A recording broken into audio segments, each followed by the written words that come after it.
Hi everyone, here is my Module 6 screencast on observations as data collection techniques.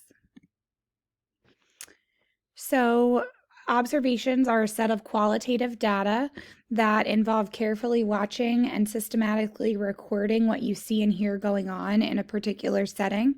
They can be structured, unstructured, and semi-structured. If the observations are structured, the main focus is that observation that's taking place. And the researcher is looking for specific behaviors, interactions, and reactions. If the observation is semi-structured or unstructured, it allows for more flexibility and it allows for the researcher or teacher to complete other activities during the observation, but also have times where it is focused on that observation. And then it can be unstructured where it's much more free-flowing and the researcher can observe when needed. Some processes and procedures that are unique to observation is that the researcher can kind of be involved in 4 different ways. So as a non-participant or non-participation is where the researcher is not there during the observation. They're at a different site or in a different location, but watching from afar.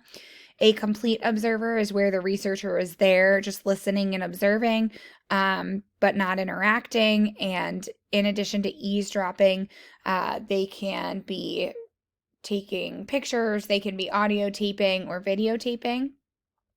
The researcher could be an observer as a participant where the participants know the objective the researcher has and the researcher can conduct interviews and ask questions.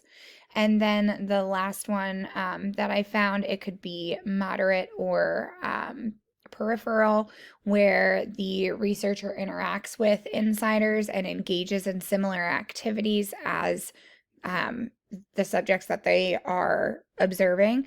But according to Adler and Adler, she or he does not participate in those activities that stand at the core group of membership and identification. Some more processes and procedures that are unique to observation are that there's trainings to make sure that you fully understand how to conduct ethnographic research and how to conduct those observations. You have to think about gaining access. So how do you go about gaining access to the subjects in which you're going to study? It could take time depending on what type of your research you're doing and who your subjects are.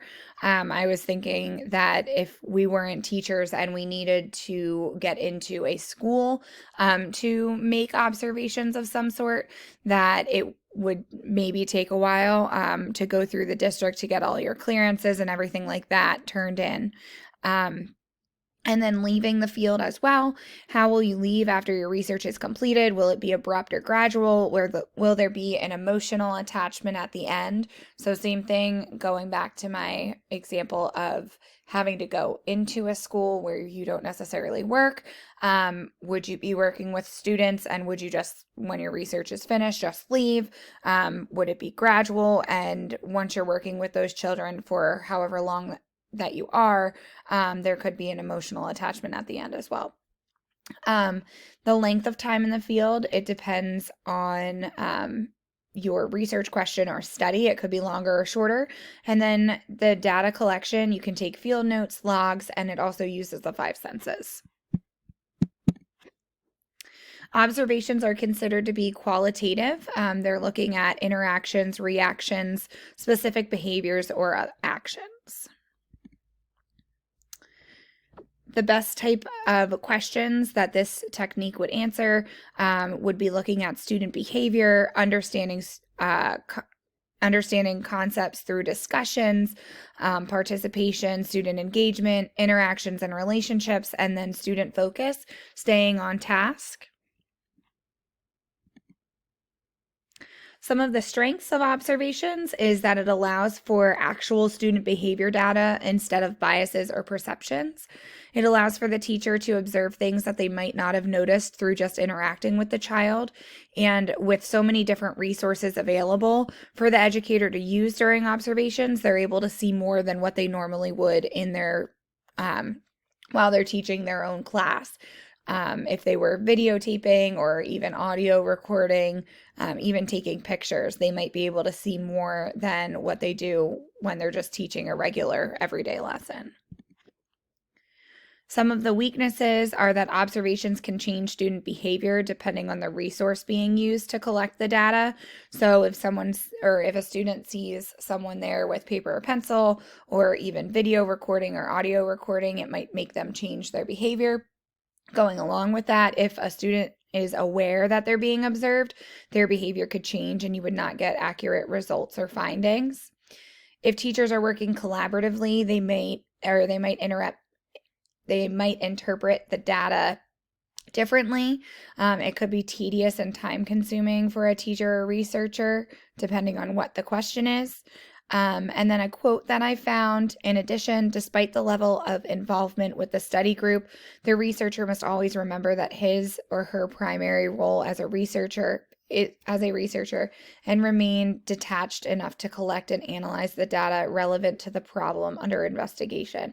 So sometimes it might be hard for us as teachers to take a step back and say, we're not being teachers right now, we need to be the researcher.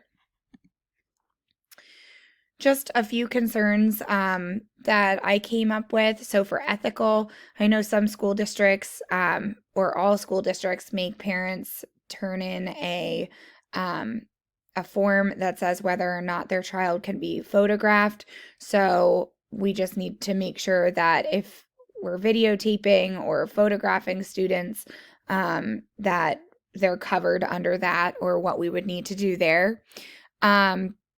Guilty knowledge was something that was brought up in one of the articles that I was reading. It's just where confidential information is being revealed through the research that we might need to be aware of.